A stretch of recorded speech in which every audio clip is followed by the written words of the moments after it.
আসসালামু আলাইকুম। আশা করি আপনারা সবাই অনেক বেশি ভালো আছেন। আলহামদুলিল্লাহ আপনাদের সবার দোয়া এবং ভালোবাসায় আমি অনেক বেশি ভালো আছি। তো আজকে আমার বড় আপু আসছে, সেই কারণে আসলে একটু সকাল সকাল সকাল সকাল বলতে আমি যেই সময় উঠি সেটার থেকে একটু আগে আর কি ঘুম থেকে উঠে আম্মুকে একটু কাজে হেল্প করতে লেগে পড়েছি। কারণ যেহেতু আজকে আপু আসবে, ভাইয়া আসবে, তো একটু রান্না বাড়ার বিষয় আছে।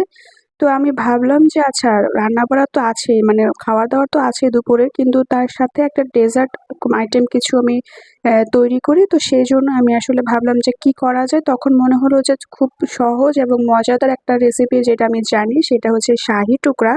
কেননা সেই শাহি টুকরাটাই মানে করি। কারণ আগেরবার যখন শাহি টুকরাটা করেছিলাম, আমার দুলাভাইয়ের সেটা খুব ভালো লেগেছিল। তো সেজন্য প্রিপারেশন নিচ্ছিলাম। আর এইদিকে আম্মু মানে মাংসের পিঠা বানানোর জন্য কাই করে ফেলেছিল, সংসার পিঠা যেটাকে বলে। তো আম্মু কাই করে দেওয়ার পরপরই আমি শাহি টুকরার জন্য পাউরুটিগুলোকে ভেজে নিলাম। আর তারপর যখন এদিকে মানে আম্মু যখন রুটিগুলো রেডি করছিল মানে মাংসের পিঠার, আর সেই ফাঁকে আমি করলাম কি, সময় নষ্ট না করে আমি গ্যাসে চলে এসেছি দুধ জাল দেওয়ার জন্য শাহি টুকরাতে দেওয়া মানে দিব বলে। তো সেজন্য আমি গ্যাসের মানে দুধ জাল দিয়েছি, আর আম্মু ওইদিকে মাটির চুলার মধ্যে মাংস পিঠার তৈরি করার জন্য যেই মানে তেলটা সেটা গরম বসিয়ে ওইদিকে আম্মু মানে কাইটা যে ছিল বা যে ডোটা করেছিল সেটা করছে। আর আমি দেখলাম যে মোটামুটি আমার কাজ আরেকটু দেরি আছে, সেজন্য আমি একটু চট করে চা বানিয়ে ফেললাম। চা ছাড়া তো আসলে চলেই না, তাই না? আর যখন বাসায় একটু কাজকর্ম থাকে, একটু চা খেলে না মানে কাজের স্পিড চলে আসে। তো আলহামদুলিল্লাহ আমার শাহি টুকরাগুলো মানে মোটামুটি সম্পূর্ণই কমপ্লিট হয়ে গিয়েছে। দুধটা ঢেলে আমি ফ্রিজে রেখে দেবো। তো ফ্রিজে রেখে দিলে যখনটা ঠান্ডা হয়ে যাবে আর সম্পূর্ণ দুধটা অ্যাবজর্ব করে নেবে, তখনই আসলে আমার শাহি টুকরাটা রেডি হয়ে যাবে। তো যাক, আমার যেহেতু শাহি টুকরা রেডি, তাই এখানে আর সময় নষ্ট না করে চট করে চলে যাব আম্মুর কাছে। কারণ আম্মুর এখানে আজকে অনেক রান্না, অনেক কাজ। তো আমি ১ম এ গিয়ে করলাম কি, মানে আম্মু রুটি বানিয়ে দিচ্ছিল আর আমি এদিকে মাংসের পিঠাগুলো শেপ করে মাংসের পিঠা কেটে ভাজছিলাম। তো আমাদের যেহেতু আমার বড় বোন নেই, মানে আমার যে মেজো বোন সে নেই, সেজন্য আসলে ২ টা কাজ আমি একসাথে করছি।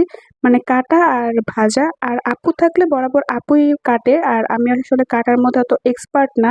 সবসময় আপু কাটে, তো সেজন্য আসলে আমার ওইরকম আমি আসলে এক্সপেরিয়েন্সটা আমার একটু কম। যাই হোক, তবে আলহামদুলিল্লাহ সবগুলো পিঠা একদম সমান, সমান হয়েছিল। আর আমার না মাংসের পিঠাটা কি পরিমাণ ফেভারিট সেটা আসলে বলে বোঝাতে পারব না। শুধু আমার না, আমাদের বাসার সবার, মানে আমরা যারা আছি সবার সবথেকে বেশি পছন্দের পিঠা হচ্ছে মাংসের পিঠা। আর আমাদের গাজীপুরে এই মাংসের পিঠাটা অনেক বেশি পপুলার। তো কারা এই পিঠার সাথে পরিচিত তারা অবশ্যই কিন্তু একটা কমেন্ট করে জানিয়ে দেবেন যে হ্যাঁ, আপনারা এই পিঠাটার সাথে পরিচিত, আর আপনাদের কাছে কেমন লাগে সেটাও কিন্তু জানাতে একদম ভুলবেন না। যেহেতু আম্মু রুটি বানাচ্ছিল আর আমি পিঠা কাটছিলাম আর ভাজছিলাম, তো সেক্ষেত্রে আমি একটু ফ্রি ছিলাম। আর সেই ফ্রি ফাঁকে আমি এখানে করছিলাম কি, মানে মাংসের পিঠাটা যে বানিয়েছিলাম সেটা একটু খাচ্ছিলাম। আম্মুই বলছিল যে এখন খেয়ে ফেলো, না হলে পরবর্তীতে যখন আরো কাজকর্ম হবে তখন আর আমার খেতে ইচ্ছে করবে না। আমার বরাবরই এরকমটাই হয়।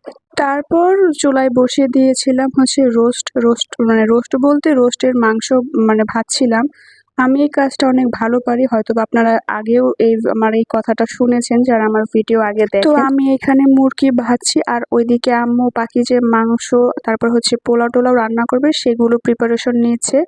আর এর ফাঁকে আমার ভাগ্নিরা, আমার আপু, দুলাভাই তারাও চলে এসেছে। আর সানায়া এসেই সাইফকে খুঁজছিল, কারণ ওরা যখনই আসে তার আগে সাইফরা সবসময় থাকে, কিন্তু এইবার নেই। সেজন্য আসলে ও খুঁজছিল যে সাইফ কোথায়। তো সাইফকে না পেয়ে সাইফের দোলনাতে দুলছিল। আর ওর এক্সপ্রেশনটা দেখুন, মানে ক্যামেরাটা অন দেখলেই দুই ভাই বোন একই রকম এক্সপ্রেশন দেয়। তো ওইদিকে আম্মু রান্না করছে আর আম্মু বলছিল আমাকে পোলাওটা আমি যেন বসাই, কারণ পোলাওটা আমি একটু ভালোই করতে পারি। তো আমি একটু লেট করে পোলাওটা করেছিলাম যেন আসলে খাওয়ার আগে পোলাওটা রেডি হয়, একটু গরম গরম থাকে সেজন্য। তো আমি এখানে পোলাওটা মানে বসিয়ে দিয়ে মোটামুটি যখন লাস্ট পর্যায়ে এসে পড়েছে, তখন ভাবলাম যে আপনাদেরকে একটু দেখাই মানে পোলাওর অবস্থাটা কি, মানে চেহারাটা কি। তো আমি অনেক সুন্দরভাবে পোলাওটা রেডি করেছি। এই পোলাওর একটা ভিডিও খুব শিগগিরই আপনাদেরকে দিচ্ছি, মানে এই ভিডিওটা খুব শিগগিরই আপনাদেরকে দিচ্ছি কিভাবে আসলে সকল কিছু পারফেক্ট পরিমাণে করে দিয়ে খুব সুন্দরভাবে পোলাও রান্না করা যায়। তো সেইটা ভিডিওটা দেখার জন্য কিন্তু অবশ্যই চ্যানেলটাকে সাবস্ক্রাইব করে পাশে থাকতে হবে। যাই হোক, আমার পোলাওটা আলহামদুলিল্লাহ রেডি। এখন আমি সানায়াকে খাওয়ানো শুরু করে দেব, কারণ ওর খেতে অনেকটা টাইম লাগে। আর আমি ওকে লোভ দিয়েছি যে আমি ওকে বেবি শার্ক দেখতে দেবো, আর সেজন্য ও খাবে। তো ও ওর কথা রেখেছে আর আমিও আমার কথা রেখেছি। তারপর আমি যে শাহি টুকরাটা ফ্রিজে রেখেছিলাম সেটা বের করে ওটার উপর দিয়ে বাদাম দিয়ে দিলাম। তারপরে এখানে শাহি টুকরাটা সার্ভ করে দিলাম। আর সত্যি কথা বলতে শাহি টুকরাটা আমার না খুব ভালো মানে খুব মজা লেগেছিল। আমি ১ম এ ভেবেছিলাম হয়তোবা আমার এখানে আমি যে দুধটা দিয়েছি সেটা হয়তোবা একটু বেশি হয়ে যাবে। কিন্তু পরে দেখলাম যে না, সম্পূর্ণটা অ্যাবজর্ব করে ফেলেছে। আর মানে আরো হয়তোবা দিলে আরো বেশি ভালো হতো, এরকম একটা অবস্থা। তারপর আমি ভাবলাম যে একটু খেয়ে দেখি, মানে খেয়ে বলি আসলে আপনাদেরকে কেমন হয়েছে। আমি যেহেতু আগেও খেয়েছি। আমার সাথেই ছিল সানায়া, ও আমার সাথে কথা বলছিল, তো আমি ওকে একটু সাধলাম যে একটু খাবে। সে আসলে খাওয়ার মধ্যে নেই। না খেতে দিলে সাইফ সানায়া দুজনেই অনেক বেশি খুশি। তাদের শুধু সারাদিন হুড়াহুড়ি, দৌড়াদৌড়ি, লাফালাফি করতে দিলেই তারা খুশি।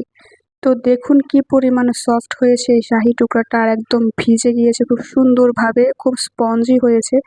আর অনেকগুলো বাদাম উপরে দিয়েছিলাম, সেই কারণে দেখতে যতটা সুন্দর লাগছে খেতেও ঠিক ততটাই ভালো লাগছিল। আর এদিকে সানায়া এমনভাবে বুকি ঝুঁকি মারছিল, তো ওর দিকে যখন ক্যামেরাটা ঘোরালাম তখন ও দেখাচ্ছে যে ওর ফ্লাওয়ার, মানে এই জামাটা ওর আম্মুকে বানিয়ে দিয়েছে, মানে আমার আপু।